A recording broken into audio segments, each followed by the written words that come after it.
Welcome to हमारी सरकारी नौकरी। तो बच्चे लोगों को जो है ECIL में जो है जॉब करने का एक सुनहरा अवसर आया है, तो उसके बारे में हम आपको बताएंगे कि ECIL होता क्या है, उसके बाद उसमें कितनी वैकेंसी आई है, किस ब्रांच के लिए कितना वैकेंसी आया है, हर एक चीज के बारे में हम बताएंगे। उससे पहले जो है आप गूगल प्ले स्टोर से जेनिक लर्निंग ऐप को सबसे पहले आप इंस्टॉल करिए, क्योंकि जो भी जेनिक जेईई स्टडी में पढ़ाई लिखाई चलता है, यूट्यूब क्लास हो चाहे पेड क्लास हो, हर एक चीज आपको वहां पे जो है मुहैया करवाई जाती है। तो चलो फिर हम लोग स्टार्ट करते हैं आज का जॉब अपडेट्स, जो कि ECIL के रिगार्डिंग है।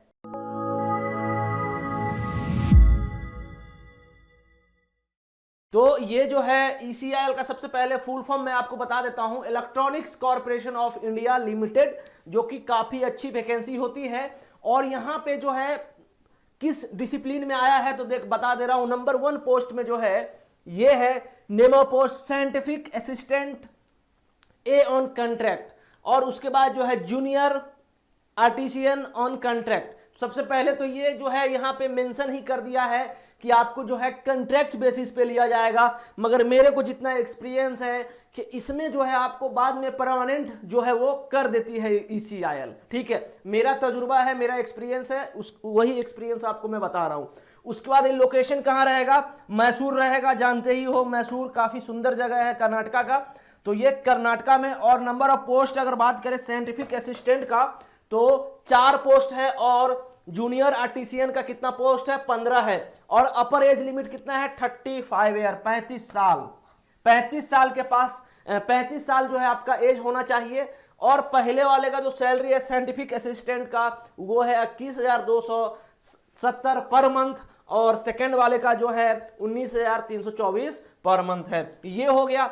उसके बाद जो है यहां एक चीज और लिख दिया है, जो भी आपका अलाउंस होता है, यही तो एक इस जॉब में फैसिलिटी है कि कॉन्ट्रैक्ट बेसिस पे आपको लेती है, मगर ये सब कुछ प्रोवाइड करती है। यहां देखो जैसे लिखा हुआ है, in addition to the contract पे एम्प्लॉय विल गिवन यूनिफॉर्म आपको दिया जाएगा, PP दिया जाएगा, वॉशिंग अलाउंस दिया जाएगा, ट्रांसपोर्ट अलाउंस दिया जाएगा, एम्प्लॉय कंपनसेशन इंश्योरेंस दिया जाएगा, reimbursement of mediclaim premium ESI which ever is applicable, and corresponding increase in the minimum wages during the tenure of the contract. ये सब चीज जो है इस जॉब में काफी अच्छी फैसिलिटी है, जो कि एक इस जॉब को एक अच्छा जॉब बनाती है। अब आगे हम नेक्स्ट पे चलते हैं कि किस ब्रांच को कितना पोस्ट है, उसके बारे में हम लोग बात करते हैं। तो पोस्ट वाइज रिजर्वेशन जो है किस में दिया गया है? साइंटिफिक में जो है डोमेन रहना चाहिए केमिकल, और कितना पोस्ट है उसमें? नंबर ऑफ पोस्ट 4 है, और UR अनरिजर्व के लिए 2 है, OBC के लिए 1 है, SC के लिए 1 है, ST के लिए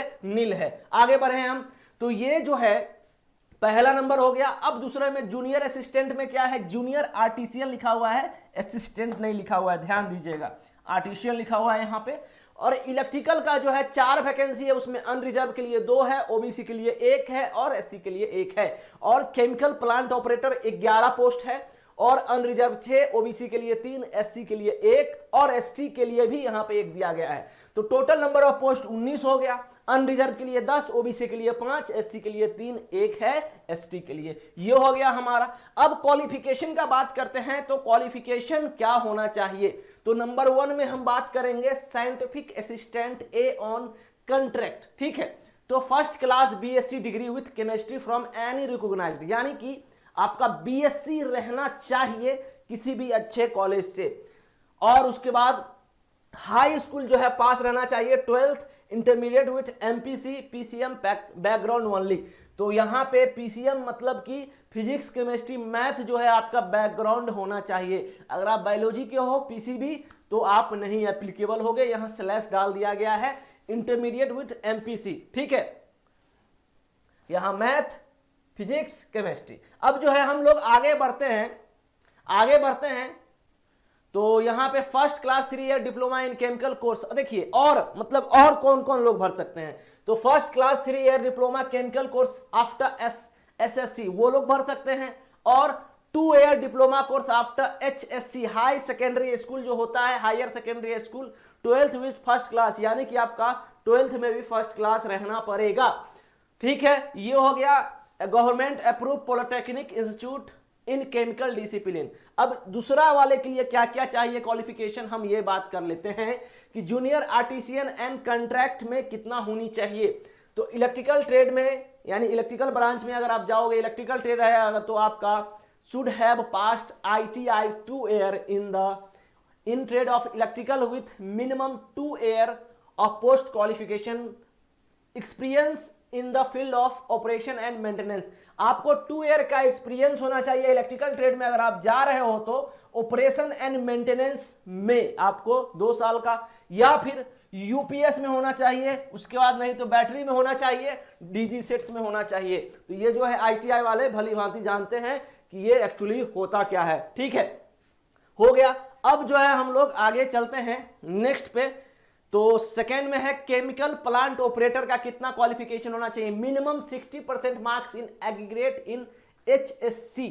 तो हायर सेकेंडरी स्कूल में जो है मिनिमम आपका 60% मार्क्स रहना चाहिए। उसके बाद 12th का बात करें तो 12th with physics chemistry and mathematics, तो इसमें भी जो है आपको PCM ही मांगा है। ठीक, और नेक्स्ट बात करते हैं minimum 60% marks in SSC with science. Science में जो है आपका 60% मार्क्स रहना चाहिए। उसके बाद second number mathematics along with trade certificate of not less than 2 year duration in chemical plant operation. तो यहां पे एक चीज मेंशन कर दिया है कि mathematics along with trade certificate of not less than 2 year duration chemical plant, तो 2 साल से कम नहीं रहना चाहिए केमिकल प्लांट ऑपरेशन का जो है। उसके बाद और में क्या है, should have passed ITI AOCP। क्या होता है फुल फॉर्म AOCP का, तो attendant operator chemical plant, NCTVT इन केमिकल प्लांट ऑपरेशन, ये हो गया। अब जो है यहाँ पे नेक्स्ट बात पे हम बात करते हैं fresher with good academic record, वो तो होना ही पड़ेगा और नहीं तो कैसे चलेगा बताइए। उसके बाद इलेक्ट्रिकल इलेक्ट्रॉनिक्स इंस्ट्रूमेशन, ये लोग how a person have experience in, आपको ये भी यहाँ पे एक चीज देखिए, एक चीज मेंशन कर दिया है जो एप्लीकेबल नहीं हो सकते। Fresher with good academic record and relevant knowledge can also apply for the chemical SSA/C JAC post. However, person having experience in instrumentation, electrical, electronics, mechanical plant, laboratory will not be considered। तो अगर आपको experience है electrical में, electronics में, mechanical plant में, laboratory, तो उसमें जो है आप लोग बिल्कुल भी आपको कंसीडर नहीं किया जाएगा। ये हो गया। अब जो है आगे हम बढ़ते हैं, the entire selection will be made strictly based on merit. तो ये जो है हाँ मेरिट पे ही होता है कि अगर आपको परसेंटेज अच्छा है ना तो आप जरूर भरना इस फॉर्म को। अगर परसेंटेज कम है तो हो सकता है कि थोड़ा सा दिक्कत हो, मगर जिसको परसेंटेज अगर ग्रेजुएशन में ज़्यादा है, इंटरमीडिएट में ज़्यादा है, तो इतना पक्का समझ लेना कि आपका सिलेक्शन पक्का हो जाएगा। ठीक है, उसके बाद the candidate have to qualify in written test, trade test and weightage is 40% 60% respectively. तो क्वालिफाई रिटन टेस्ट भी है इसमें, ट्रेड टेस्ट भी है। ठीक है, ट्रेड टेस्ट का मतलब कि आपका कौन सा ब्रांच है, तो 40% जो है रिटन टेस्ट का है और 60% जो है आपका ट्रेड टेस्ट का है। और उसके बाद there shall be no interview. हाँ, तो इंटरव्यू नहीं है इसमें, ध्यान देना, इंटरव्यू नहीं है। ठीक है, final merit list will be prepare considering the score of both written test and trade test. तो जो फाइनल जो होगा मेरिट वो बनेगा आपका रिटन टेस्ट और ट्रेड टेस्ट के आधार पे। हो गया। अब आगे बढ़ते हैं, written test, the candidate have to bring ID proof. Example के तौर पे रिटन टेस्ट में आपको क्या क्या ले जाना है, तो Aadhaar card, PAN card, voter ID, driving licence और any the ID proof issued by government. ये हो गया। देखो ये सब चीज ना आपको मैं लिंक प्रोवाइड कर दूंगा कि आपको नेसेसरी क्या है, वो आप फॉर्म जब भरोगे तो ये सब चीज वहां लिखा रहता है, तो आप वहां से जो है उस चीज को आप देख सकते हो। ठीक है, तो इसका मैं लिंक डाल दूंगा। अब जो है यहां पे देखना, एक चीज देखना ना आप लोग कि आपका लेटेस्ट कास्ट सर्टिफिकेट होना अनिवार्य है, मतलब अनिवार्य है। ठीक है, ये मैं बता दे रहा हूं आपको। और उसके बाद जो है जितना आपके पास डिग्री है सब कुछ ले जाइए, 10वां का, आप जो है ग्रेजुएशन किए हैं उसका, 11th 12th का, सब कुछ का डिग्री ले जाइए। उसके बाद इनकम सर्टिफिकेट ले जाइए, कास्ट सर्टिफिकेट ले जाइए, हर एक चीज ले जाइए जो कि आपको यहाँ पे हर एक चीज पूछता है। मैट्रिकुलेशन, 10th स्टैंडर्ड और इक्विवेलेंट सर्टिफिकेट, यहाँ डेट ऑफ बर्थ जिसमें एक मेंशन हो कि यहाँ डेट ऑफ बर्थ क्या है उसके अकॉर्डिंग। उसके बाद identity proof issued by government like Aadhaar, driving licence जो भी है। ठीक है, qualification, supporting document and service certification related to the experience, latest caste OBC, अब जो भी है कास्ट सर्टिफिकेट आपको ले जाना तो बिल्कुल जरूरी है। ये हो गया हमारा। अब चलते हैं हम लोग यहां पे कि रिटन टेस्ट कब होगा इसका, रिटन टेस्ट कब होगा इस एग्जाम का।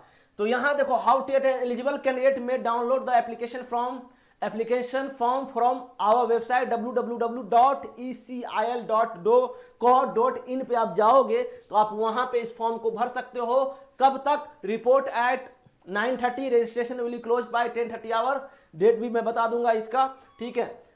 और यहां पे देखना है एक चीज कि entire selection process likely to take 2 days of time according out station candidate में required to make their own arrangement for the stay. अब देखना, रिटन टेस्ट इसका कब है, 12/3/2022 को, यानी कि मार्च महीने में। और टेट टेस्ट कब है, अगले दिन 13 तारीख को। ये हो गया। कहां कहां होगा, प्रोजेक्ट ऑफलाइन कम ट्रांजिट एकोमोडेशन, ये भाभा एटॉमिक रिसर्च सेंटर, जानते ही हो भाभा जी को। उसके बाद 8 main road defence layout in front of Regency public school, यहां बेंगलुरु में होगा इसका, ठीक है। ध्यान देना, ये जो कोर्स होगा आपको वॉक इन वेन्यू ये बेंगलुरु में होगा, ठीक है। तो ये चीज हो गया आपका। अब reservation and relaxation for SC/ST जो है दिया गया है, PWN JNK resident will be per as government directive, relaxation of marks first class of relax to second class 50% in aggregate of SC/ST candidate. Age जो है 5 साल का रिलैक्सेशन SC/ST का दिया गया है और 3 साल का OBC एंड 10 साल का PWD को दिया गया है। ये हो गया। हम हर एक चीज में आपको लगभग बता दिया हूं। अब ये सब जो है नोटिफिकेशन क्वेश्चन ये सब भर सकते हो। और ये जो है इसका यानी कि आप जो है एग्जाम इसका जो है मार्च में है, तो यानी कि अभी आप फॉर्म इसका फिलअप कर सकते हैं, ठीक है। तो ये जो है आप जाइए ecil.co.in पे और इस फॉर्म को भरिए। अगर आप एक अच्छा कॉन्ट्रैक्ट बेसिस में जॉब करना चाहते हो, बाद में मेरे हिसाब से परमानेंट हो ही जाती है, तो एक अच्छा है और अलाउंस भी सब कुछ इसमें मिलता है। तो ये एक परफेक्ट जॉब है। और लास्ट में जो है आप लोग जेनिक लर्निंग ऐप को जरूर डाउनलोड कर लीजिए गूगल प्ले स्टोर से। और ये जो चैनल है हमारी सरकारी नौकरी, इसे आप जरूर डाउनलोड कर लीजिए। तो मिलते हैं एक नए जॉब अपडेट्स के साथ। Thank you so much.